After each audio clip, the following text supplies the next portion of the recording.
Ako po si Sanea, 15 years old po.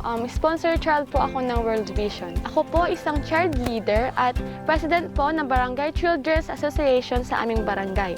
Ayun po yung proprotekta po sa karapatan po ng kabataan.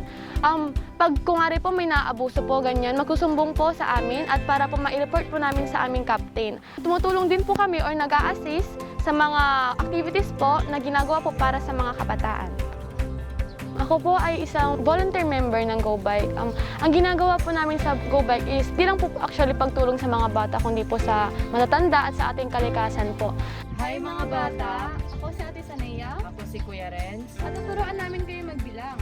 Sa mga bata po is nag-aano po kami ng brigada pagbasa. Tinuturoan po namin is talaga po hindi talaga po nakakapagbasa or nakakapagbasa po pero hindi po tuloy-tuloy, ganun po. Para po pag hindi po sila lilipat po ng ibang level na hindi po marunong magbasa, para po hindi po sila nahuhuli sa learning skills po nila.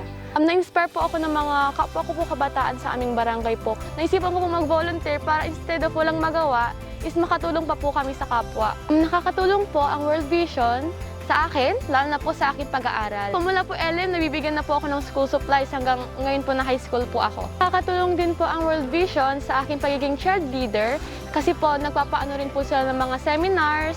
Tinuturuan po kami sa leadership at pagpapacilitate po. Marami po kami na natututunan sa World Vision and sobrang thankful po ako doon. Sa mga sponsor po naman namin is maraming salamat din po sa pagsuporta po or sa pag-sponsor po sa amin.